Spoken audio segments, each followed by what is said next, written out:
All right. Welcome, everyone, to the University of Hawaii Institute for Astronomy. I'm Dr. J.D. Armstrong. I'm the Maui Technology, Education, and Outreach Specialist. And one of the things I do is put together these talks. And this month, we have Bernie Taylor. Bernie is a naturalist. He's also an author. He wrote Before Orion, Finding the Face of the Hero, and also Biological Time. And he's contributed to the astronomical journal, The Griffith Observer. So let's give him a nice, warm Maui welcome, and Thank you. turn it over to you. Okay. Switch around your ear, and then flip it up so it's kind of there. That's not too far. Yeah. All right. Do a sound check. Aiden, how's the sound? What do you thought? Testing. Good. Good. All right. Bring down the light here. That's good. Perfect. All right. You want to close this door? No. Okay. That's good. Thanks. Well, thank you for having us here tonight. We appreciate your invite. My name is Bernie Taylor. I'm from Portland, Oregon. I'm a naturalist, a reluctant astronomer. More of a visual dark night sky with the eyes versus the telescope. And today we're going to ask the question, who were the first astronomers? There's a question that's been asked by all people throughout time. Who are we and where do we come from? Archaeologists and anthropologists look at bones and look at tools and they look at the cranial formations of skulls, and they try to figure out where does humanity start. But in astronomy, we don't think of humanity as when people had, brains got a little larger or so on. We think of who were the first ones to grasp the symphonic motion of the stars. Who were the first people to tell time, to capture imagination? In modern astronomy, we look to Claudius Ptolemy from ancient a Greek in ancient Alexandria. Ptolemy cataloged 48 constellations, and they were kind of mishmashed together. They didn't have the boundaries that we have today that were formed by modern astronomers. Ptolemy also made Pleiades part of Taurus, whereas Pleiades was formerly a separate constellation or group of stars that people looked at throughout the world. But before Ptolemy, there were many mentions of constellations. The earliest ones are Ursa Major as a bear, and we can find Ursa Major as a bear among the Greeks, among Native Americans, among people in Siberia. It's a common constellation. We have myths about them. Orion as a hero hunter. In this image here, this is from the Chukchi of Rulitan. Orion is a hunchback man. He's been knocked over by his wife. He's hurt his back. And Leo is his wife resting.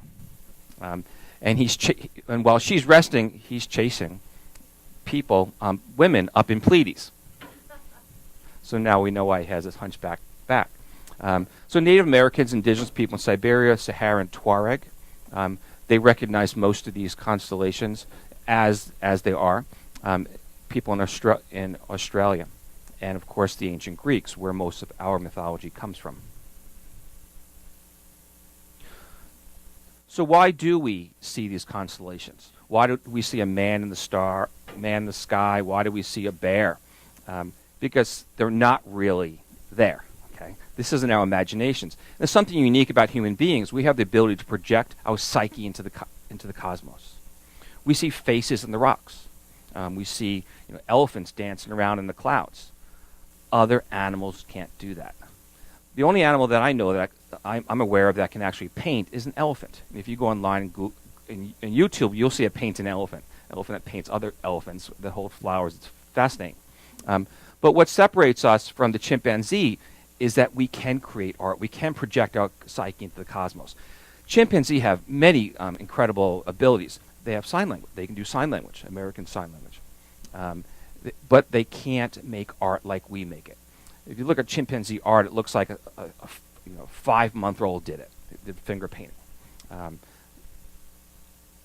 If chimpanzees could project their psyche into the cosmos, if they could see the stars and find images among them, they could tell time like we do. they could see that the stars, the constellations, are some are in January and some are in June. Therefore, it's a different time of year. But they can't do that. As far as we know, elephants can't do it either, or dolphins. Or dolphins. But that's what uniquely separates us from them.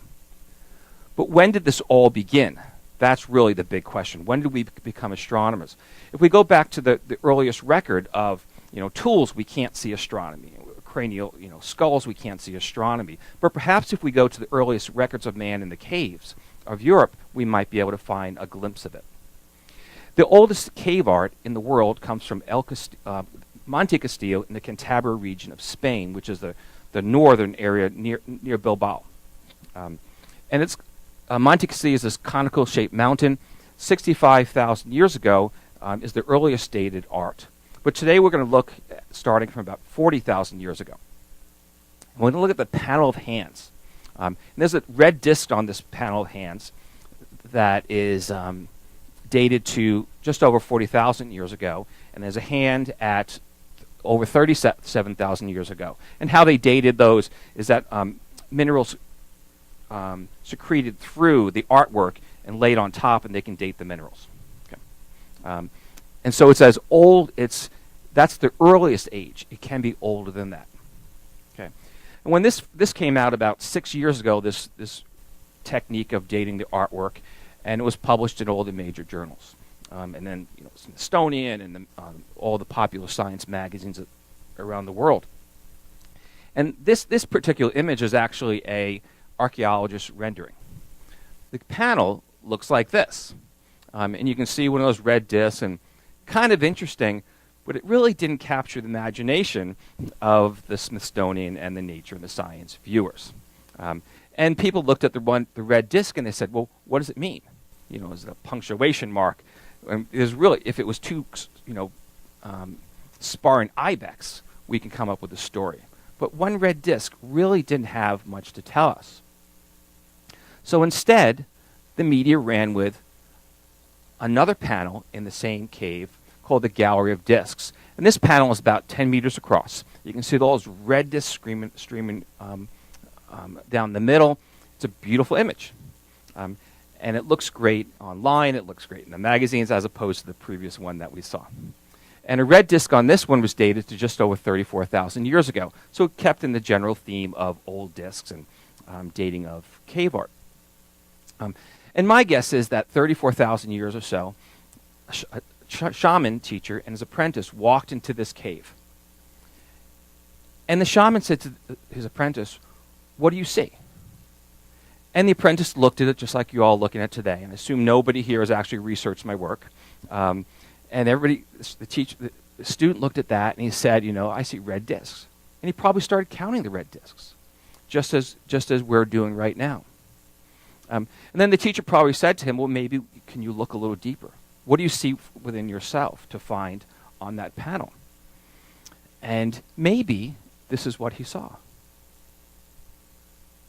Maybe he saw this teacher speaking into the ear of the apprentice. Okay. Now, with that previous image, this Gallery of Discs was published in Nature, Science, and everywhere else. This was never seen. Because everybody was looking at the red discs, just as we were today. And the first time I looked at what drew my attention to the Gallery of Discs was those red discs, and of its name. We can see this teacher speaking to the ear of the apprentice, and the apprentice, his two eyes are made from the red discs. And you can see the teacher's hairline is cut with that darkness. You see his large nose, and the apprentice has a look of bewilderment, excitement, amazement. It's absolutely fascinating image. This is the oldest effigy of Homo sapiens by at least 10,000 years, and the ones before that are not this descriptive. Okay, so we're looking at our roots, where we come from. Maybe he's telling him about astronomy, right? Or maybe he's telling him about that eagle that's sitting on top of his shoulder. So the hairline of the teacher, that darkest on top, is actually a fledgling golden eagle. And you can see the hackles on the back. That eagle is about a foot tall, and based on the down on its side, it hasn't flown yet. So we can date this eagle juvenile eagle in that region to about mid-June.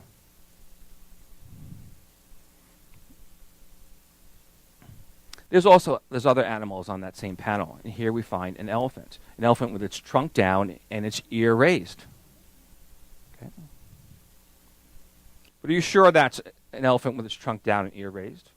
Or is that an elephant with its trunk up and ear up as well? So as we go through this panel, we see changes in perspective. Our mind is tested. Now, as astronomers in this room, most of you have looked at the dark night skies and you've been able to pattern. You're probably very good at patterning that most people aren't, so these things will pop up fairly easily. And let's look at those two side by side. They're actually the same elephant. And so what we may be seeing is like the clouds in the sky. Sometimes you see an elephant and the clouds shift and you see the elephant go around, or maybe you turn your head and you find a story of an elephant. And in this case, we probably have an elephant that's going down to the water to drink. And then something alerts the elephant and raises its ear and its trunk. And this is a juvenile elephant. They were elephants in Europe at this time, but they were a different elephant. They were a straight-tusked elephant, which had a humped head. This is not a European elephant. And we'll return to that later. And I believe that this is a test. So that the apprentice walks in, he sees the red disc, he's tested the possibilities. And a quote from a theoretical physicist, the ability to perceive or think differently is more important than the knowledge gained. And I believe that's what this panel is about. And across that panel is a big horse, a speckled mare. And you can see the upright mane, which is typical of a Brzezinski's horse, which is now in the steppes of Eurasia. And this horse is sort of leaping up in the air. And we'll see this one again later. And there's this masked man.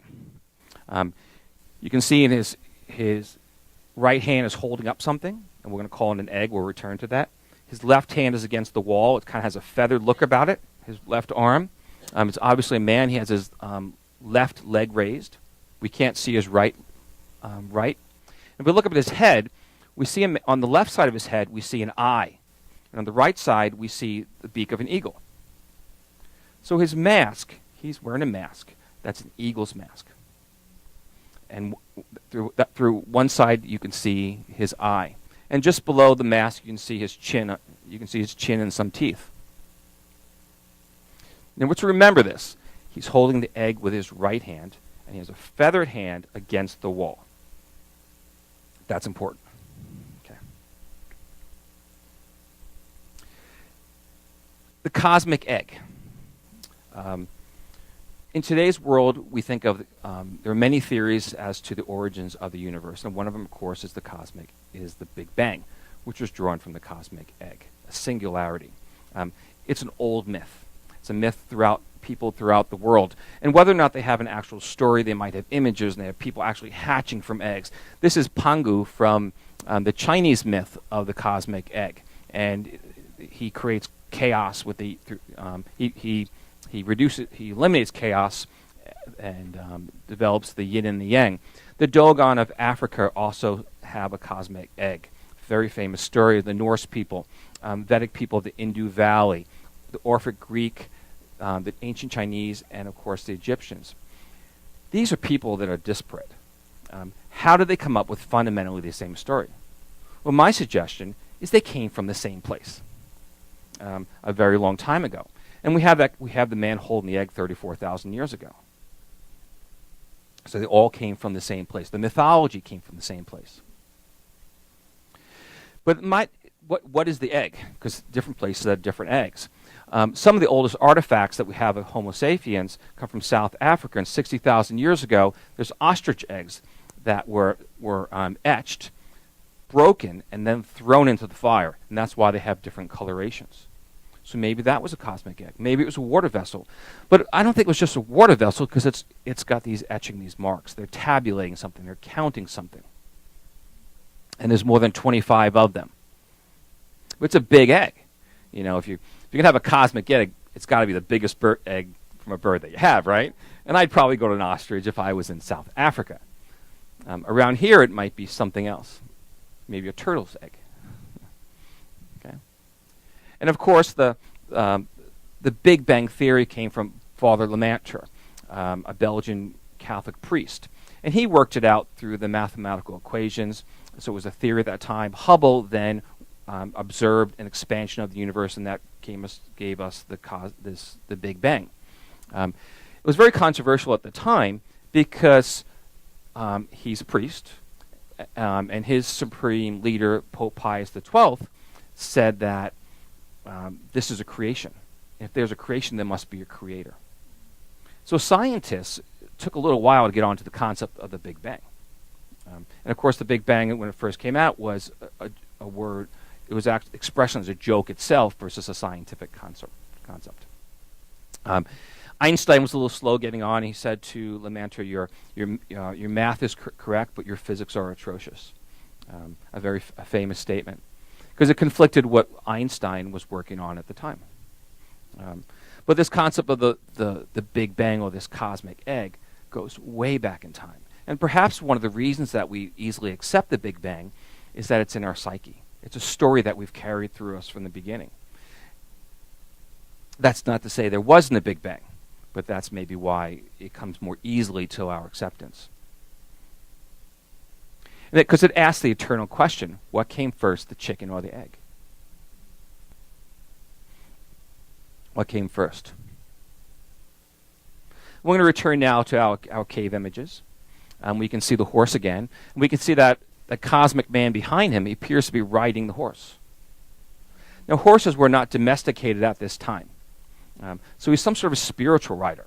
And we have this tradition in mythology as well. In the Abrahamic tradition, Abraham flies between his wives in the morning and the night. Muhammad flies to heaven on a horse. And of course, Bellerophon in the Greek tradition rides Pegasus to fight the monster. The horse is a spiritual vehicle. Okay.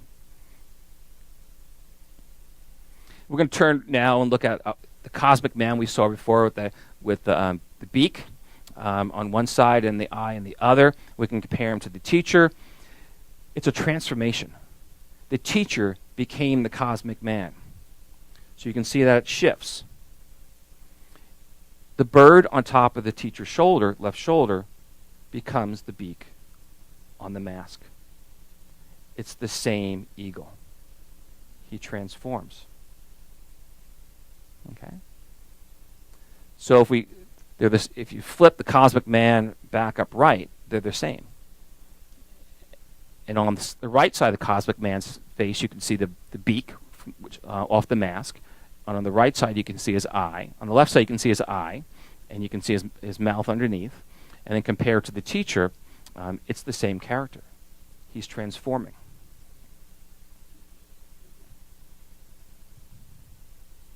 Another case of transformation on this panel is we have this, again, we have the man that transformed into the Birdman, or the avianoid, the angel of sorts. Okay?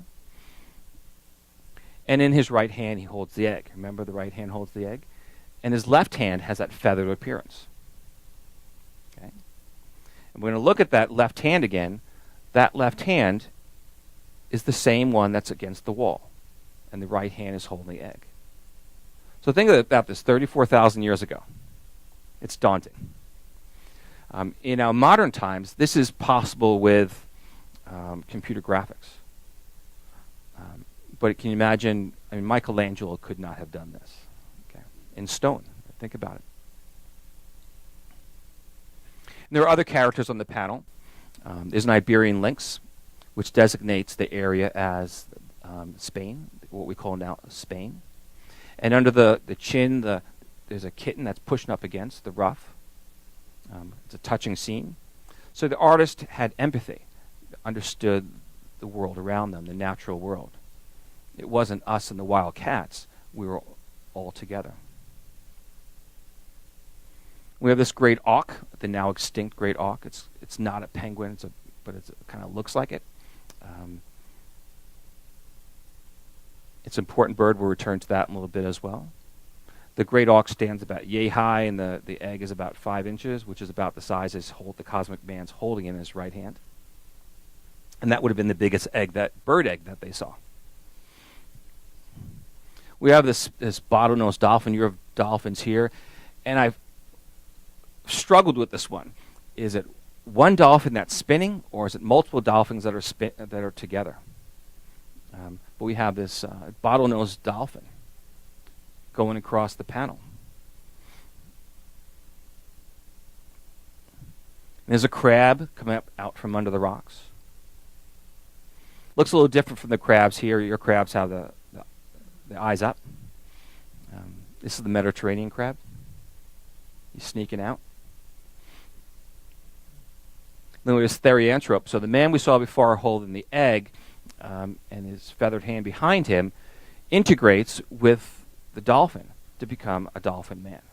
In the Irish tradition, it's a silky, or if it was a female, it would be a mermaid. So the artist is integrating the animals and the people together. If I was an ancient person in the Mediterranean, the Greeks and the Romans, and I saw this, I would have come up with a mermaid, right? But there never were mermaids, okay? Not even in the stars. Okay. But our imagination puts the animals together and the people. We have this monk seal. You have similar to the monk seals you have here. Big fat one lounging on the rocks. And this is important because now we've seen the auk, which is a marine bird. We saw the crab, which is a marine animal. And now we have a monk seal. We're in a marine environment. We can call it the sea in astronomical terms, right? The sea. So we're traveling from Spain to the sea to the south. And we find out hero swimmer. We have a man swimming across the top. And you can see him. He's actually dropped. This is head up there. And this is his arms. And he comes back here. So I've set him down a little bit in my Photoshop. When I first saw him, I thought he was climbing. And then I ultimately realized that the hands are swimming. And he's doing the crawl, and he's flutter kicking, and so on. And he's got his left arm is up as he's doing kind of a crawl, freestyle.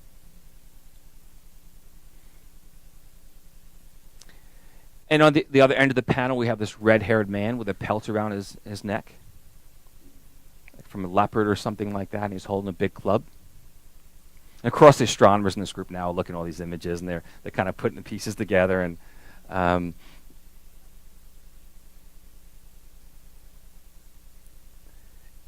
And somehow the red-haired man connects with that dolphin who lifts him up, which is a believable scene here in Maui, where people are not supposed to play with dolphins, but they do.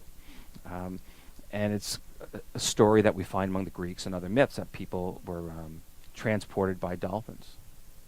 So we can see how this could all come together in a story. A great myth of a hero being lifted. As we continue out of this marine environment, because the man has been lifted by the dolphin out of the surf, we have this giraffe across the panel. And the red discs create the molten effect. There's actually two giraffes. We have the large head of the mother. We have the juvenile just under her head. And so here's the mother's head, and her muzzle's down, and the juvenile's is there. And the juvenile's neck comes behind the mother's. And we can see her up there, and the juvenile just below. So now we're in Africa, because there were no giraffes in Europe anywhere near this time period. So we've taken a journey. The man started in Spain, he swam across the water, and he arrives in North Africa, where he sees the giraffes. And at that time, the Sahara was a wetland. There were large lakes, and there were rhinoceros and hippopotamus and giraffes and other savanna animals. It'll be like that again in about 6,000 years. A good property tip. We have this Barbary ape in that same area. And Barbary apes are, if you've been to Gibraltar, there are Barbary apes, but they were transported in the last few hundred years. They're indigenous to the Atlas Mountains in Morocco. The Barbary ape.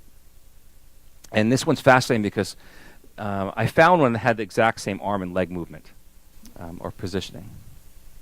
And he has his two eyes.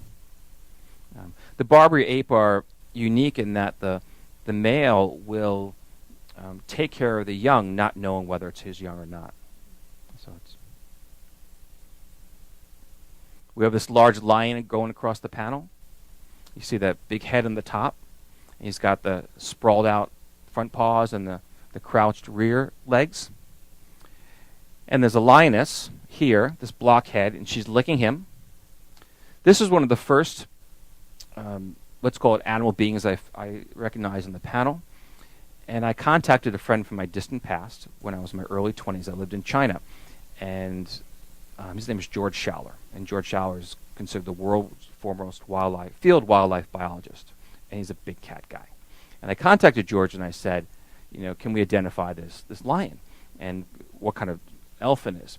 And George said, well, it was hard to really tell if there's a mane or not because it gives the impression of a mane, but it's hard to tell if it's an African lion. At that time in Europe, the lions did not have manes, but we've had the ones in Africa have always had manes as far as we know. But it's where the lion is expected to be at the top of the panel, top of the food chain, and she's coming up to licking him, maybe to greet him, taste his food, something like that. We have some other, we'll call them canids up there, doggish. We have this one here with the ear down. We have this one with the ear up. We have this foxy-looking character here. He's in there. You can see him. And then we have this huge canid character here. That is not real. Okay, it does not represent any sort of canid in the real world. It kind of looks like the Egyptian Anubis with the raised ears. It has that general appearance. But this is not the other animals. All the other animals that we've seen are depictions of real animals that existed. That's not. And I can say that because I've seen the source of this. It's not real. But so there's canids as well, and a canid with its ear down is interesting, which possibly domesticated dog. And we have these bears. We have two cubs with conical heads, and the mother has a roundish head. Remember, the conical head, we'll return to that later. And it's up in the top part of the panel in the dark area. And there were bears in Africa and Europe at that time. We have this reptile with a striped appearance. Kind of cool. You see the little legs and the long tail. Can't tell you what kind of reptile it is. Then we have the oldest effigy of a female at 34,000 years. And again, by at least 10,000 years, this female character, she has long braided red hair. She has a strong chin. She doesn't look like she's very happy. She has a bit of a distressed look about her. And of course, she doesn't have clothes on. And I believe she's part of the story. Maybe she saw when the elephant was frightened and raised its trunk and its ears. Maybe she's part of that same scene. So now we're going to put this all together because I figure the astronomers were already making the connections. Okay, and we're going to go through this. So A is our cosmic man, which is the constellation Hercules. So he's in the top in the north, up here, A. B is Aegea, the eagle, which the eagle we found here with his the arm. And the man transforms into the eagle. C is Lacerda, the lizard. C. And the eagle, C was over, actually it's down here. D is Pegasus, the horse, and here's the head of the horse and the body comes down. E is Pisces, and I'm saying that I believe that Pisces is actually the 1 or 2 or 3 bottlenose dolphins, as opposed to a fish. F would be constellation Cetus, which was our seal, in that same area over here. Here's the head of the seal, and the body comes down.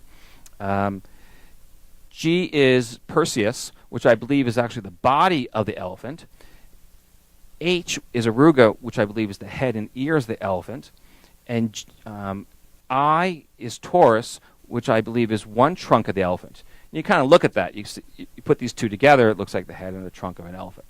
And then, of course, this would be the body. I believe that J here, well, that's the lynx, but I believe that's another trunk of the elephant, and that the elephant is not just spinning around the sky, but through different seasons they picked up different stars for a different part of the story. Because we have a raised trunk, we have a trunk that's down, we have one that's raised. It's possible that J could be a lynx, but could also be another trunk of the elephant. K is Ursa Major. Remember those two conical heads? You got one here, and you have one here, and you have that big round head of the female. Okay. L is Leo. M is Gemini, which is both the Barbary ape and the female lioness that's licking the lion. And you can see that big block head. And then we have Orion. With the constellation Orion, who becomes that man with the club at the bottom of the panel, who's being lifted by the spinning bottlenose dolphin.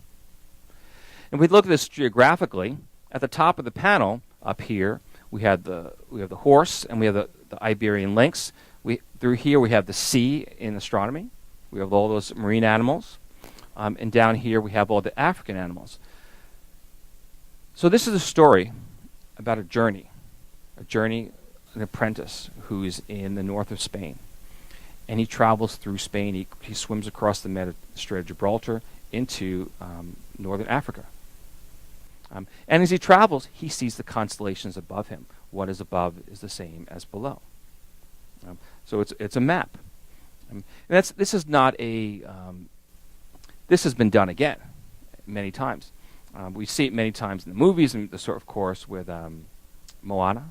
She travels through the ocean with the Polynesian stars. I thought it was brilliant, and it was well done, the research. Was anybody here involved with that research? No? No? Okay. But the Lakota Sioux also do this. And they travel around the Black Hills. And as the Heelka rise into each constellation, they go to a different point. And the last place that they go is so-called Devil's Tower, which they call Bear Lodge, which we know from the movie Close Encounters. And what's really fascinating about that movie is that did Spielberg know that was the last point of the journey for the Lakota Sioux? I don't think he knew that.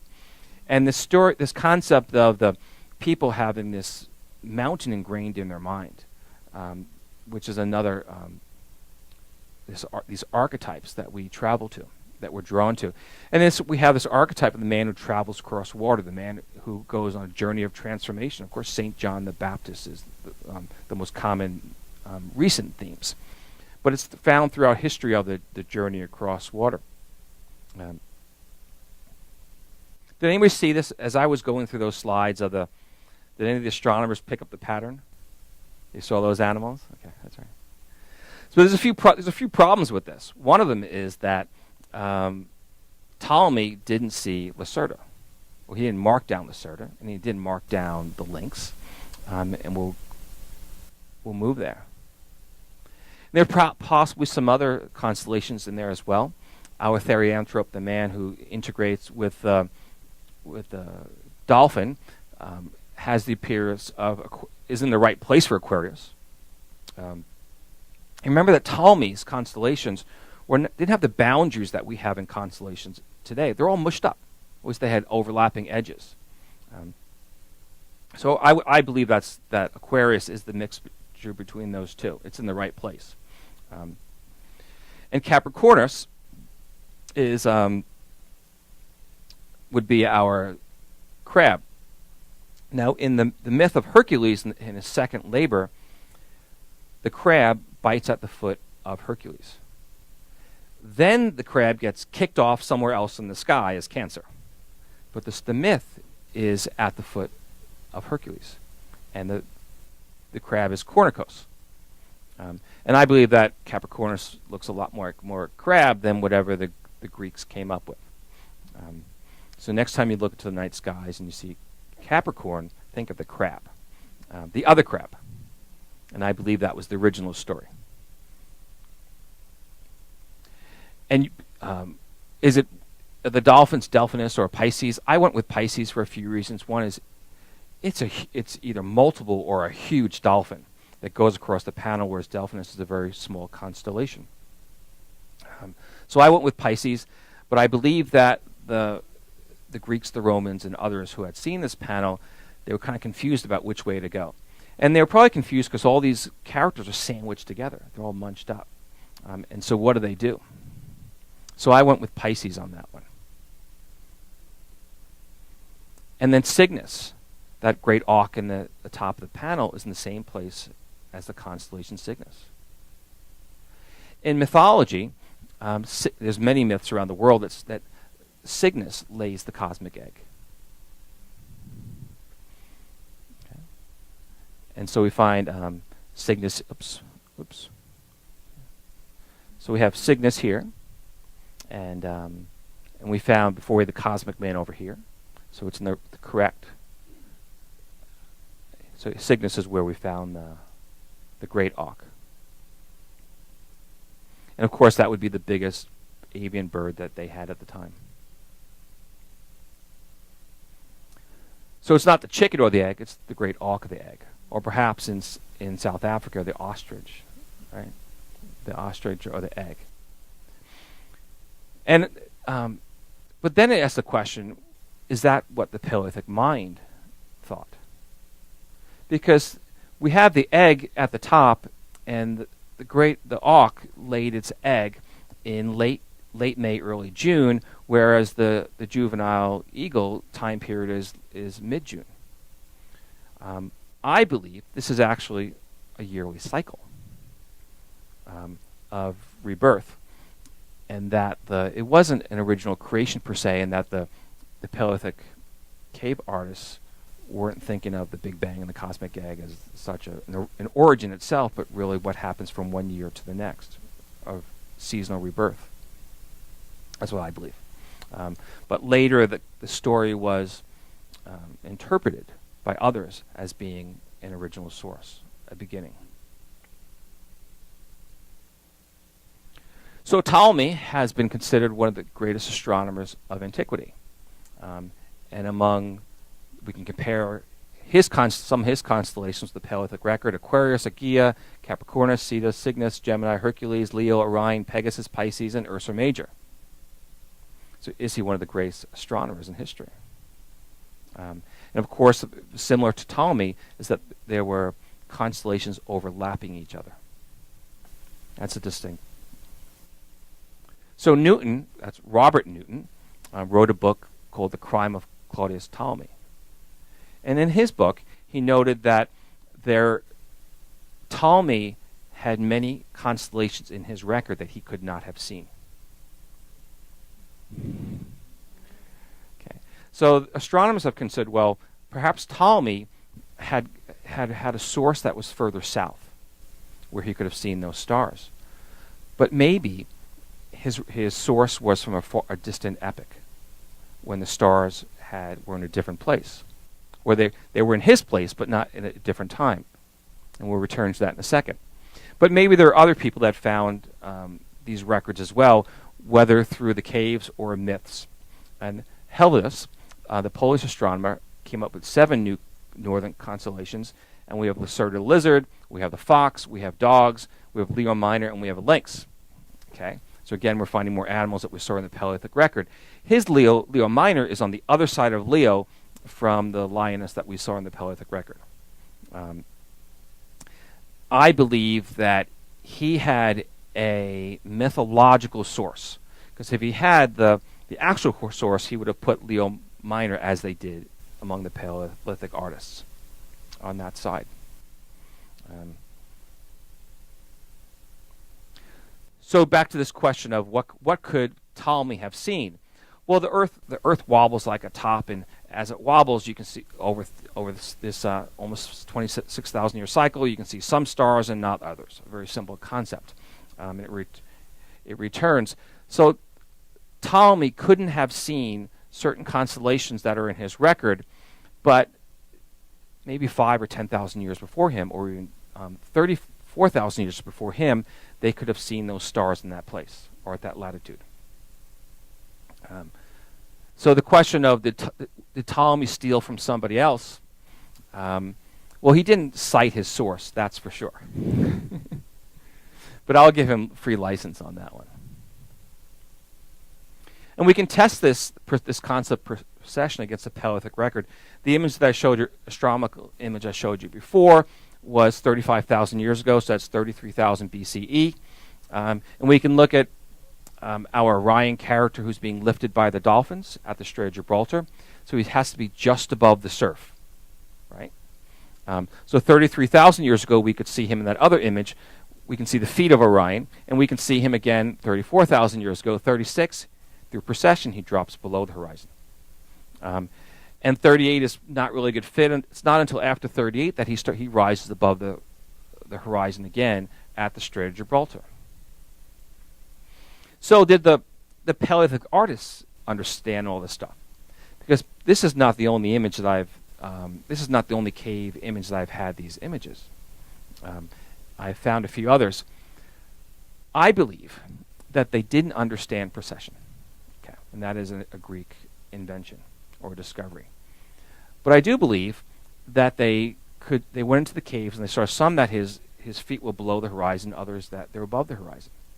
And that they either thought that somehow time had changed, or that if you went further south, you can find his feet above the horizon.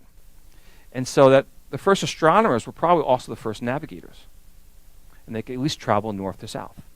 And which is the image that we have, this north to south in the gallery of discs. And that they're using the stars to do that. But this would be the oldest test of precession against the record. If anybody here, I think someone here is from NASA. I use Starry Night Pro 7 to draw this.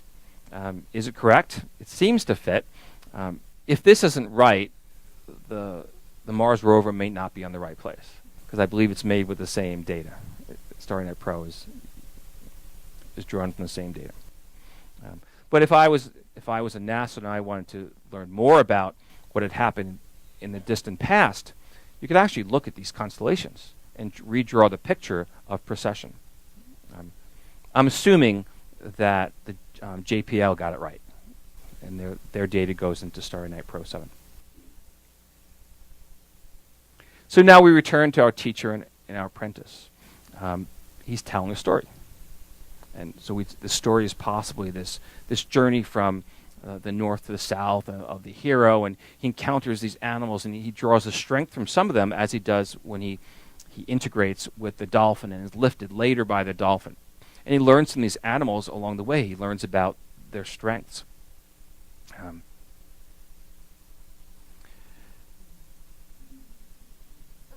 When I looked at this is our female here, right? And I actually, you can see her whole image there. But it looks a lot like Star Wars, doesn't it? What we're really seeing is the hero and the damsel in distress. They're archetypal characters, and the hero, of course, stands at the top of the hill as a champion, just as the lion does at the top of the heap. These are archetypal characters that we carry with us. And again, Luke goes into the cave.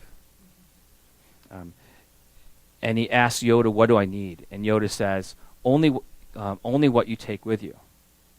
So Luke goes into the cave to face himself, just as the shamanic apprentice goes in to face himself in these red discs. And from his visualization of the red discs and ultimately this whole panel, he learns more about himself than he learns about the discs themselves, the discs in the panel. He learns about what his metal is. And he learns about the animals and the journey and so forth.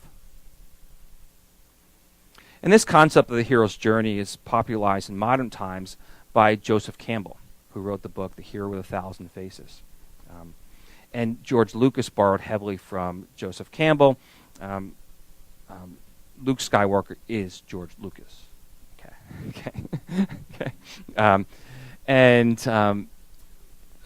Darth Vader is of course we know, is the father of Lucas Skywalker. And it's a story about a journey of a person that's in a place of, he's bored. He wants to go to excitement, and he goes off into the biggest sea of all, it's space. He's taking that journey across water, that journey of transformation. And he encounters all these imaginary characters, just as our apprentice does as he goes into Africa, things that were not possible to see in Spain. And when he goes into Spain, when Luke Skywalker, he faces Darth Vader, and he has other challenges along the way, and he ultimately comes to face himself. And just as that apprentice who swam across the Mediterranean and climbed into the Atlas Mountains, the most credible journey of all, and he returns back to tell the story, he becomes the teacher, the shaman who speaks into the ear of the apprentice. So it becomes a cycle. In the same way that Joseph Campbell expressed through the many heroes and myths throughout the world, and George Lucas tells us through the story of Luke Skywalker. But Star Wars took us a long way to get there. It wasn't to the last movie they actually finishes his journey. And today in high schools and colleges, the hero's journey and the structure of Joseph Campbell is commonly told and taught. So everybody goes to high school now, analyzes Odysseus through the lens of Joseph Campbell and the hero's journey, and many other myths. So this story is somehow, this archetypal journey that we take is somehow within us, and it goes back to a very distant time. It helps us to understand where the story starts, how it proceeds, and how it ends. Years ago, there was a Seinfeld that did the whole thing backwards, and it didn't really work, and they never did it again because it didn't carry that hero's journey, that theme. And of course, Joseph Campbell wasn't the one who came up with this hero's journey, this monomyth. It came from the Swiss psychoanalyst Carl Jung. Okay. And Carl Jung had a dream. And in this dream, he walks into an old home, and the plaster is coming off the wall, and he continues down the hallway, and he recognizes that the plaster is not of the old home, but perhaps something of ancient Greece or Rome. He continues down the hallway further, and he's into a cave. He's into the Paleolithic cave. And he recognizes that a concept that he's traveling through time, and that his mind is that Paleolithic cave. He wakes up and he starts studying the mythological literature from around the world. And that becomes the core of this monomyth that is later captured by Joseph Campbell. And I believe that Jung is Yoda in the story. He has that look. So Joseph Campbell is Obi-Wan, and Yoda is Carl Jung. I'm pretty convinced of that one. Okay, because he's copying these stories that work for us. So these myths are passed through the seasons of the night as constellations and stars. They project man's psyche into the cosmos. Characters that are light years from Earth, but still within the grasp of the human imagination. And as astronomers, we see these stars and these constellations all the time, and we see the images. We see as they move through the sky, and we see the story of Moana, and we see the story of Odysseus and the Greeks, and so on, and indigenous peoples. But then we go back to our original question. Were these Paleolithic artists the first astronomers? Okay. This is a fairly well developed astronomical practice. Okay. And I don't believe that these Paleolithic artists came up with this. I think it goes back tens, if not hundreds of thousands of years before them. Maybe hundreds. We've just, in this presentation today, we've pushed back the record by about 30,000 years from what was previously known before you walked in this room. Okay. So what I believe happened, this is Bernie, what I think happened. I believe that there were bears running across the horizon in the morning, and they saw Ursa Major in the spring. And so that was the bear and her cubs, and let's say Ursa Major with the legs down. And as spring and going into the summer, the bear, you have the bear cubs standing, and you have the mother bear with her head up, which is just as you'd see Ursa Major in the summer. And then going into the fall, we have Ursa Major kind of turning around, going and then disappearing into the night, depending where you are. which is a story that the Micmac tell in the northeastern states. So I believe that they recognized the patterns of the animals in the sky based on what they saw on the Earth, and that became the first constellations. But I believe that just even before that one, that it was Orion was first. And I believe there was sometime after chimps, way long after chimps, there were Homo sapiens that saw that constellation in the sky. They saw someone on the Earth before them, and they just stood up and they held their hand. And they mirrored themselves in the sky. And I believe that Orion would have been the first, because that would have been the first impression of a human that they would have recognized, or archaic human. So who were the first astronomers? Somewhere long before the Greeks, and even the Babylonians, and somewhere deep into time, I would say hundreds of thousands of years ago. And so that became the first, what we think of humanity. People could chart time. People could monitor the seasons, so they can go from point A to point B and then back again. And maybe point A, B, C, and D, and travel around a larger region through the stars and, of course, the moon as well. So when I did this work, and I had some interviews, someone asked me, well, now that we know this, will it change anything? Will we think about Paleolithic people as smarter? Will we face the demons within us as Luke Skywalker does? And how I see it is that in 2,000 or 3,000 years, this presentation or this program will be in the record. All the caves will be closed because there'll be degradation through environmental reasons, and many of them closed already. And there'll be some question about whether these images are even correct, these cave images. And they'll become a myth in the same way the Greeks and the Romans and the Egyptians and the Babylonians and the Phoenicians who had seen these caves and came up with stories. And there'll be a myth about a guy who flew across the Pacific Ocean to the Hawaiian Islands. He battled with sharks, and he met a beautiful mermaid. He swam with her, and he stood before the greatest astronomers of this time, and they smirked and they smiled, and so I don't believe this will change how we think of our past and our future. I think that I've just put my hand into a stream, but the stream kept flowing along. And we just look at that water for a moment, but I don't believe it'll change, because I think that this will all become myth someday in the future, just as the myth of Hercules, who travels in his 11th labor across the Strait of Gibraltar. And he climbs Jebel Tobakal, which is now we call Mount Atlas, which is where the Barbary ape is. And he meets all these animals. Of course, he's grabbed by the crab and so on. So I don't think it will change. But for our moment, for the next few days, when you look at the stars, you can have a different appreciation of them, that we're not as bright as we think we are, that the human mind hasn't changed that much in 34,000 years, and there's much more to learn from our distant past. And so what has been will be again. What has been done will be done again. There's nothing new under the sun. Not even 34,000 years, or even more distant in time. This work came from my book, Before Orion, Finding the Face of the Hero, and this is about 15% of the book. I look at other things, and you can go to my webpage, beforeorion.com.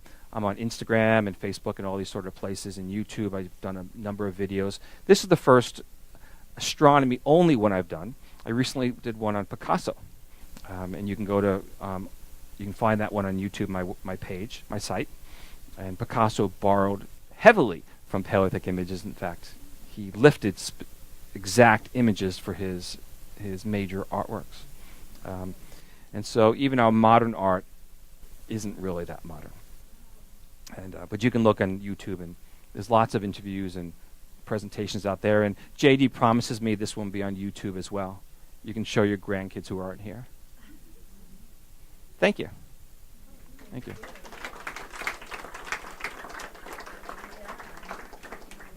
So when someone asks me, if anybody asks me a question, I'll repeat the question. Any questions? Any disbeliefs? How much of the outlines of these figures drawn?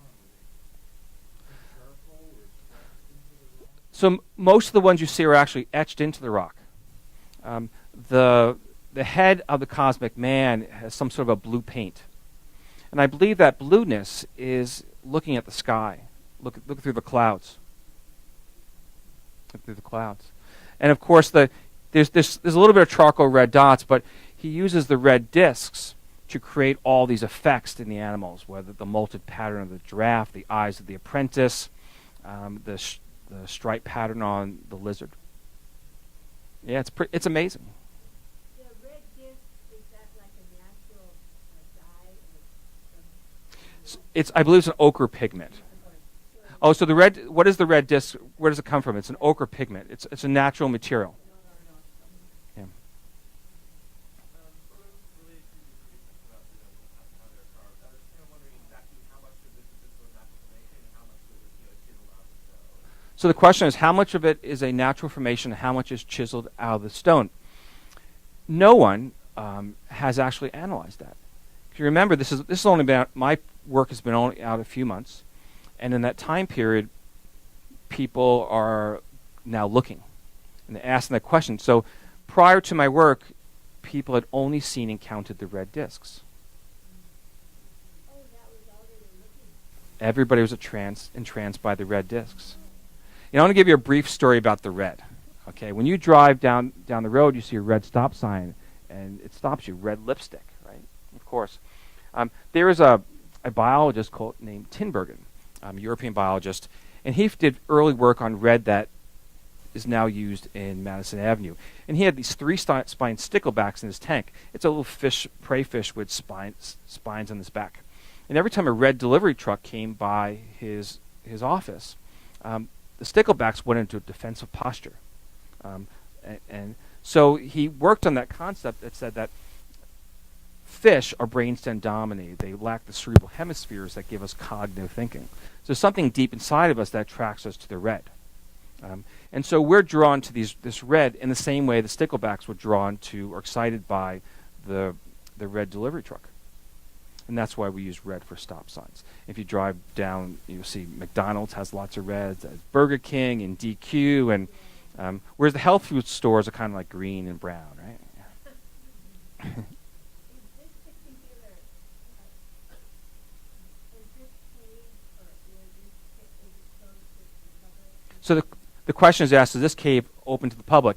This is El Castillo Cave in the north of Spain, and yes, this cave is open to the public. This particular panel has a wire mesh over it. The image was taken by the Spanish photographer Pedro Suara at least 15, 20 years ago.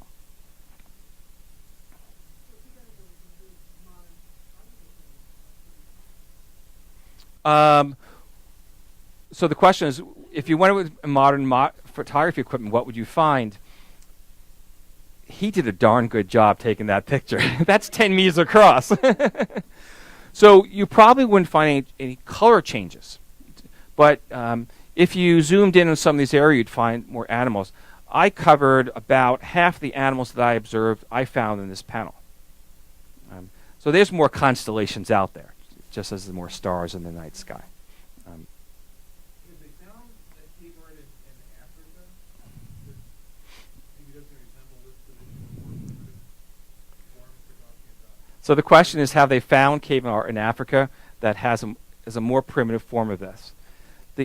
The answer to that is there is no natural man-made cave art in Africa that looks like this. That is the answer.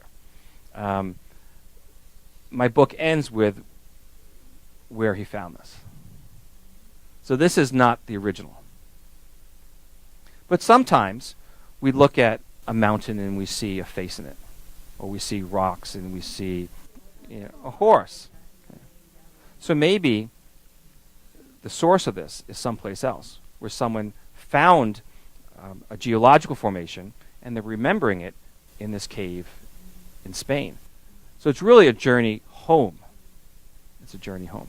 If we all came out of Africa 60,000 years ago, Yeah. And he swam across. So I believe this was done yearly. That the apprentice, or actually not every yearly, but for every cycle of a new apprentice, he took this journey. And he came back to be the teacher to whisper into the ear of the new apprentice. Thank you. I have one question. Oh, well, Are you a lecturer? What do you do? I've never heard I'm an independent. So I'm an independent researcher. I'm not a lecturer. I work in the business world, and I enjoy researching and writing books about this work. Yeah. Mm. A hobby. Yeah. Are you suggesting that these archetypal figures Mhm. are genetically part of it, or are they passed on culturally? And that's are you a psychologist? So the question was asked: are these archetypal characters carried in our genetics, or are they social constructs carried in our society? I've thought a lot about that, and psychoanalyst Carl Jung thought about that too. And here's an analogy. I live in Oregon, near the Oregon Zoo, and there's a bunch of lions. There's a male lion that's always on top of the rocks, and there's the lionesses that are around him. Those lions came from other zoos. They've never been in the wild. How do they know to do that? Okay. How does the three-spined stickleback know to go in a defensive posture when it sees the red delivery truck? Okay. So there's a question of what information we carry with us from one generation to the next. I think it's a mix. I believe that we carry the symbols. Okay, so the symbol could be, we see the damsel in distress with the woman with the red hair, we recognize her as being distressed. We see the hero holding the club, we see him as the strong man, as victorious.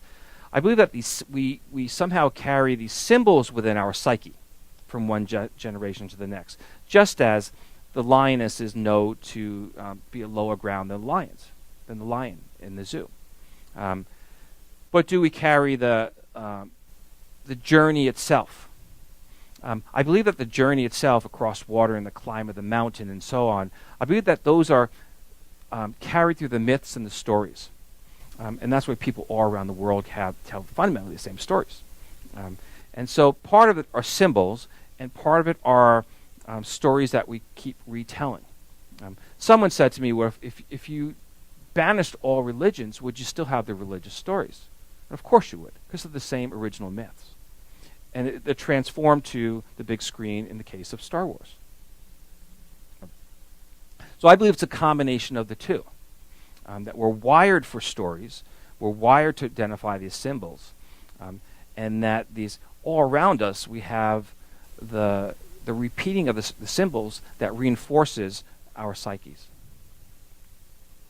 I believe that if Jung saw this, I believe that he would come to the same conclusion. He went as far back as the ancient Egyptians, and he was seeking to ask that same question. Thank you.